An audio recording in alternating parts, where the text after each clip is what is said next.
Bom, Paulo, primeiramente é um prazer estar aqui com você. Eu gostaria que você se apresentasse para o público que está aí nos assistindo.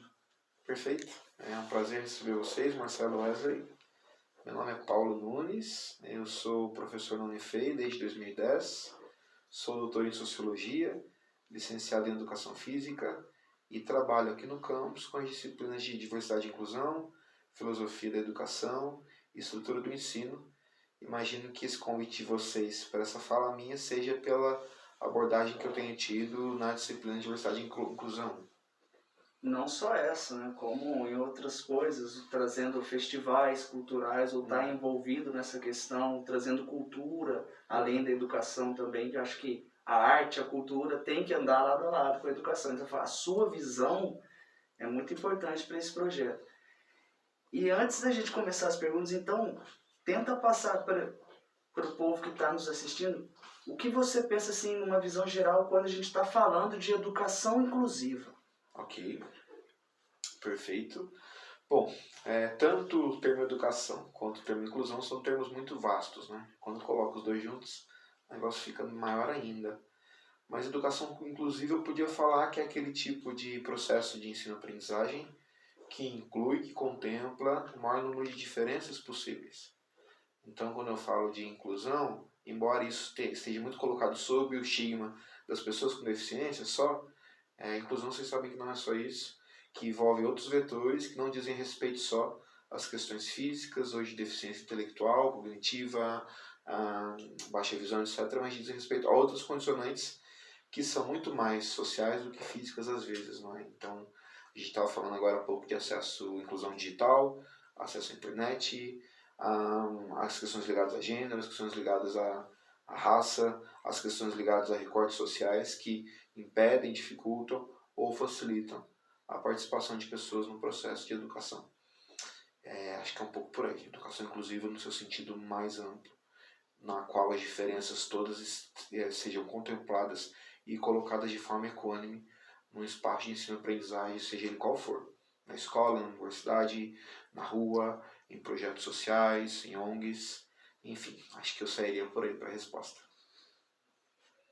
Ao seu ver, as barreiras encontradas na universidade são as mesmas por um aluno com deficiência, com um aluno preto, com um aluno indígena ou LGBTQIA+, elas são as mesmas?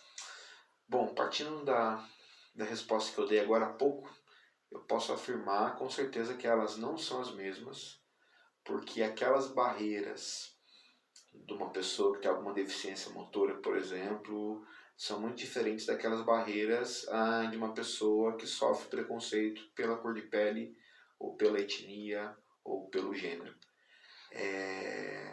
Às vezes eu vejo muitas universidades pensarem só a questão das barreiras como barreiras ligadas às questões físicas, né? Falta uma rampa, falta um corrimão, falta um intérprete de Libras, mas eu acho que as barreiras vão além disso. Às vezes os professores não estão preparados para a diversidade toda que a turma apresenta. Às vezes as estratégias didáticas não contemplam não só a pessoa que tem baixa visão, a pessoa que tem deficiência intelectual, mas pessoas que pode ser que não estejam acostumadas com o tipo de linguagem que a universidade hoje propõe, as pessoas que não estão habituadas com um olhar que não discrimine a pessoa pelo sotaque dela, pela forma de falar, pelo cabelo que usa e pela roupa que veste. Isso tudo facilita ou impede o aprendizado.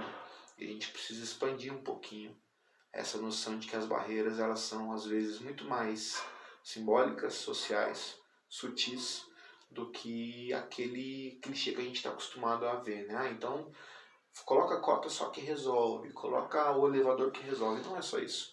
Obviamente que as cotas são importantes. Aliás, essa semana, ontem, completamos 10 anos, né, da lei de cotas, que foi lançada em 2002. E a gente vê, não é uma diversidade muito maior com relação à classe, com relação à raça e com relação a alunos oriundos de escolas públicas. Mas a universidade precisa dar alguns passos mais além. Esse passo mais além implica em trabalhar a sensibilidade do servidor público, seja ele professor, seja ele técnico administrativo, para colher a diferença. Isso falta muito. A gente faz alguma coisa para inglês ver, às vezes, esquece do trato cotidiano sensível, que é acolher com olhos que não estão viciados nos estigmas todos que a gente tem, que gera exclusão, que gera essa falta de acesso. Acho que eu não sei se eu estou digredindo muito, derivando muito, mas... Não, pelo que eu entendi, a gente observa o macro e esquece o micro. Então, até a Unifei, por exemplo, foi a gente implantou as cotas. Isso é um vídeo institucional, preciso tomar cuidado da forma como eu vou falar disso, mas a Unifei, se não me engano, não foi uma das primeiras que implementou o sistema de cotas. E a gente chegar a executar isso, só quando isso chega via lei, eu sinto que a gente precisa se antecipar com relação a isso, né? E olhar para a realidade nossa, para o entorno, ver como eu estou excluindo o acesso e a partir disso tentar amenizar isso. Ainda bem que a gente tem as diretorias, órgãos na universidade específicos para pensar e para resolver esses problemas todos. Na sua visão, como você tem visto os avanços da inclusão? Eu tenho visto excelentes avanços acontecendo, acho que nós todos temos. Né? O fato da gente ter monitores de educação especial, o fato da gente ter um projeto de extensão que pense isso, né? De ter essa entrevista acontecendo hoje, acho que é reflexo disso. Da década de 90 para cá, principalmente, depois que a LDB foi promulgada, né? Oriunda da Constituinte de 80, da Constituição, etc., de 88, a gente tem ali uma série de leis que foram criadas para facilitar o acesso. Podia citar aqui, por exemplo, né, a lei do transporte escolar, que não se refere exatamente às questões de deficiência física, mas eu posso citar leis que são mais específicas para aquilo que é, por exemplo, Libras, que é a questão das cotas que a gente acabou de falar, da educação indígena quilombola e por aí vai. Se por um lado eu posso responder que sim, temos avanços importantes, por um lado, e mais recentemente a gente sabe que tem acontecido algumas ações que são controversas por parte das políticas públicas de inclusão. E talvez o principal retrocesso seja aquele decreto que foi lançado em 2020, se eu não me engano, 10.502, que fala, né, do incentivo à criação de escolas especiais de novo para pessoas com deficiência que não têm sido beneficiadas pelo ensino regular. Ora, né, a gente tem até então 90% das pessoas com deficiência, né, crianças e jovens principalmente, matriculados em escolas regulares. Quando eu tenho esse vetor que, de novo, endossa a existência de escolas especiais, obviamente que eu vou ter uma baixa nesse número de matrículas. E, obviamente, que eu vou ter essa separação toda contra esses 30 anos de debate em torno da educação inclusiva. Então, a gente tem que tomar cuidado, os órgãos de controle precisam estar ativos, os conselhos precisam continuar se reunindo, para que a gente não perca o trabalho todo que foi feito. E para que, mesmo frente a esses desvios, a gente consiga de novo e consiga manter os avanços todos que têm sido feitos até aqui. Já deu uma introdução, mas comente um pouco sobre as políticas públicas em defesa da inclusão da diversidade de gênero. Bom, né, falei agora há pouco dos avanços todos. E obviamente que na parte de gênero, né, gênero, sexualidade, a educação sexual, etc., tivemos também pontos importantes. E aqui eu quero voltar um pouquinho para trás. Porque antes de a gente falar em políticas, a gente precisa pensar o que gera essas políticas. Não sei se vocês já pensaram sobre isso. As políticas acontecem do nada? Claro que não.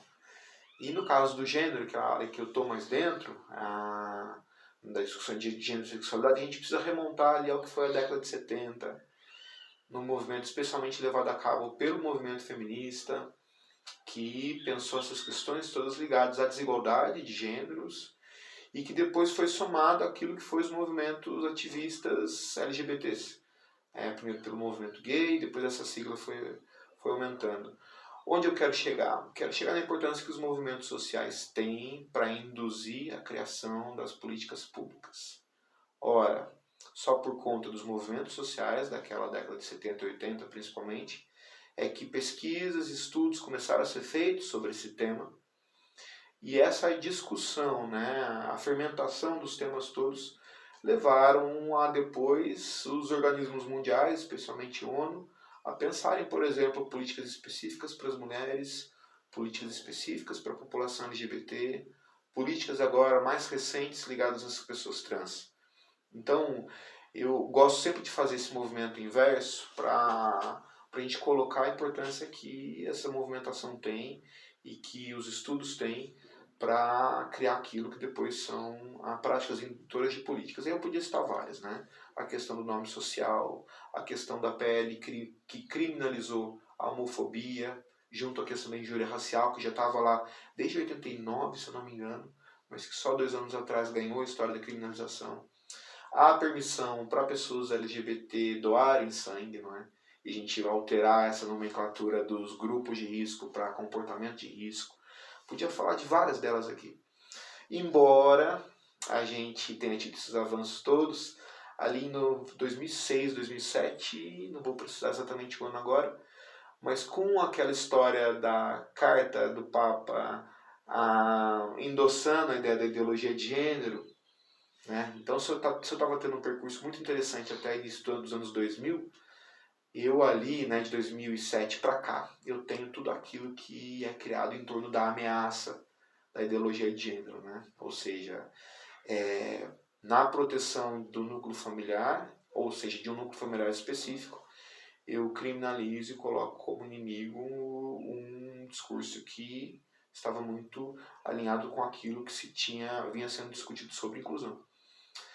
E aí isso resvala para as políticas públicas, né? Por exemplo, se eu tenho nos primeiros anos, na primeira metade da década de 2000, políticas públicas no Brasil pensando escola contra a homofobia, isso tudo que eu falei anteriormente, eu começo a ter, a partir dessa caça às bruxas, né, às feministas, aos gays e por aí vai, eu começo a ter uma espécie de boicote ao termo gênero em quaisquer documentos oficiais. No campo da educação, por exemplo, não é? Quando isso vai para o Conselho Nacional de Educação, isso começa a cair da documentação, especialmente quando se municipaliza os planos nacionais de educação, eu vejo desaparecer dos planos municipais a questão de educação sexual, a questão de ideologia de gênero, a questão de sexualidade. Eu pego e reduzo isso, aquilo que ficou conhecido como clichê da ideologia de gênero, e eu começo a substituir isso tudo por algo que seja um pouco mais ameno. Não sei se eu posso usar essa palavra, mas é por conta disso que a gente ouve muito falar hoje em diversidade. Não é? Então, assim, diversidade substitui um montão de coisas que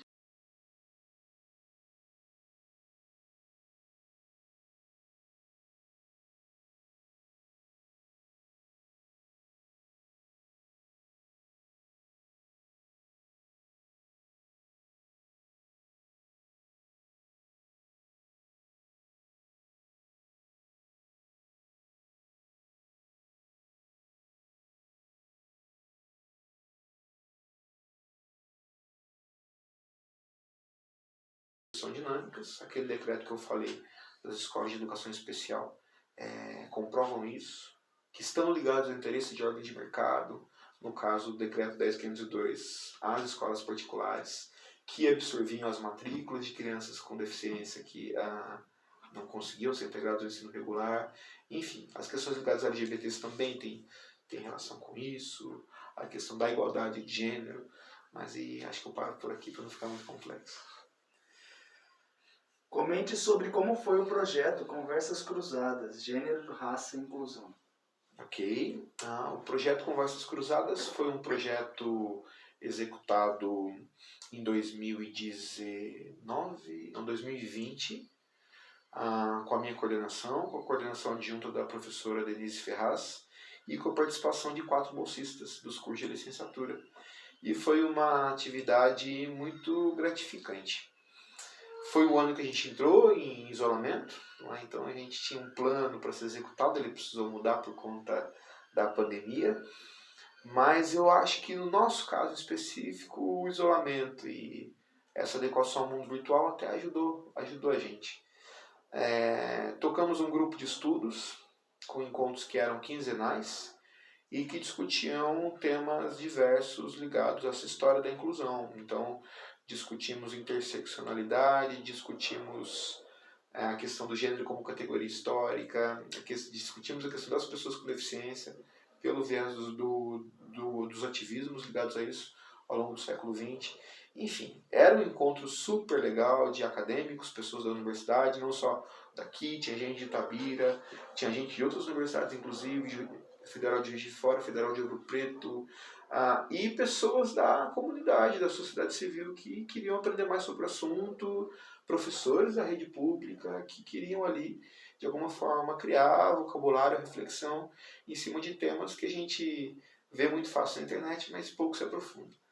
Além do grupo de estudos, nós fizemos uma série de webinários, um ciclo de webinários Conversas Cruzadas, que foi chamado para discutir mais a fundo alguns temas específicos. Me lembro de termos feito um sobre gênero, sexualidade e educação, um outro sobre o tema interseccionalidade, que para mim foi o grande foco daquele ano, para pensar como essas categorias todas estão cruzadas na produção das exclusões. E formamos, além de várias pessoas interessadas no tema, 4 estudantes, as bolsistas nossas saíram super inspiradas por aquilo que a gente fez, e nós próprios, não é? Eu como professor, que estava iniciando os estudos sobre o tema para as disciplinas que eu lecionava, a própria professora Denise, que está mais dentro do tema da inclusão, e mais do que isso, acho que começamos a fomentar de novo na universidade esses temas, especialmente raça e gênero. Inclusão, né, mas sempre esteve presente. É lei, inclusive, que a gente tem uma diretoria que cuida disso, que adequa a assistência estudantil às questões de inclusão. Mas raça e gênero não, né? A gente tinha até 2015, se eu não me engano, seminários que discutiam esses temas. Eu falei em alguns deles, convidei pessoas para falar, mas temos um gap de 2016 para cá, 2016 a 2019. Isso é uma atividade interessante para o canal, inclusive, fazer. Como que as ações da universidade se arquitetaram nesses anos todos, nesses assuntos todos que vocês discutem. Acho interessante. Mas tivemos um gap. Por questões políticas, talvez, por questões estruturantes, por falta de recursos para promover o tema. Era legal pensar sobre isso. Mas o Conversas Cruzadas, de alguma forma, resgata isso. Que era institucional, que tinha grupos da sociedade civil organizados para isso. Né? Eu me lembro que a gente tinha um coletivo em Itajubá que pensava as questões da negritude e que mingou. O próprio coletivo das Minas, que pensava as questões ligadas a gênero e feminismo e que também mingou. O coletivo Diversidade de Itajubá, que pensava as questões ligadas a gênero e sexualidade, que também mingou. Ora, o que aconteceu? Foi um grande acaso? Eu acho que não. E quando a gente recupera o Conversas Cruzadas, a gente começa a acender uma chama nisso. Eu não sei se foi a decorrência disso ou não, do meu retorno, não sei, mas, por exemplo, esse ano já tivemos Não Mexe com a Minha Cor, né? A jornada de questões raciais. Vejo uma outra questão acontecendo, esse tema de novo, pelo retorno presencial, a gente vê um perfil muito mais diverso de alunos hoje, não sei se é a impressão de vocês, do que via 5 anos atrás. Acho que tudo isso é reflexo de algo que é sempre em movimento e que mudam, que as leis mudam e que projetos como esse são importantes para catalisar esses movimentos todos. O fator social, a comunidade que a Unifei está inserida, interfere diretamente na questão da educação inclusiva? Olha, sempre irá interferir. Eu não sei se eu entendi muito bem a pergunta, mas a universidade e a comunidade são reflexos. Né? Um reflete o outro o tempo todo nos seus processos de inclusão e nos seus processos de inclusão. Uma escola sempre contém nela os conflitos da sua vizinhança. A universidade também. Eu falo isso nas disciplinas que eu dou. É por isso que a universidade tem que estar muito atenta àquilo que podem ser medidas inclusivas para a população do entorno. No nosso caso, o Brasil, como a gente tem um exame unificado de ingresso ao ensino superior, esses olhos, obviamente, que tem que estar colocados na região nossa, mas tem que estar projetados para o Brasil todo de uma forma geral, porque senão não é inclusivo. Eu estou dizendo isso porque cada universidade rege seu sistema de ações afirmativas como acha melhor. Tem universidades, por exemplo, dos grandes centros que tem vagas para refugiados, tem vagas para pessoas trans, tem vagas que a nossa universidade, por exemplo, não tem. Né? Porque isso é necessário, isso ou não, tudo isso são questões para serem discutidas com com a nossa diretoria de assistente estudantil e órgãos competentes para pensar o tema. No nosso caso, a gente tem vagas para cotistas por, raciais, pardos e pretos, e de escolas públicas. E aí tem que pensar aquilo que é o perfil do nosso entorno, para aquilo que é o perfil de ingressantes. Vejo muitas turmas de licenciatura, pelo menos, compostas de estudantes de cidades vizinhas. Então, será que a universidade tem políticas que facilitem isso? Será que todo estudante consegue transporte, por exemplo, para chegar? Imagino que não. Né? Obviamente, muita prefeitura dá, mas deve ter prefeitura que não cede isso. Será que a universidade pode intervir de alguma forma para que isso seja minimizado? Será que o preço do nosso RA é equivalente àquilo que é pagável, né? Não sei nem se essa palavra existe, por conta dos estudantes de baixa renda? Enfim, terminando aqui. Então, tudo isso são questões para a gente pensar e que fazem com que a nossa universidade precise o tempo todo refletir em torno disso tudo que a gente está conversando aqui. Quer fazer alguma pergunta, meu amigo? Não, nada específico. Não? Bom, Paulo, atrasado. Nós do canal, inclusive, queremos agradecer pelo seu tempo, por todas essas informações, essa roda de conversa. Sim, sempre que precisar, pode contar conosco para alguma atividade que você queira divulgar, ou uma atividade que você queira promover junto com a gente. E a gente só tem a agradecer porque é uma aprendizagem, a vida é uma aprendizagem. E o canal, inclusive, ele está buscando responder e mostrar isso pro pessoal. Que o que você falou, que o que a gente pensa aqui que vai interferir nas políticas, que vai mudar o futuro amanhã. Então, só tenho a agradecer mais uma vez e estamos aí. Maravilha, tamo junto. Obrigado pela visita. Que isso. Quando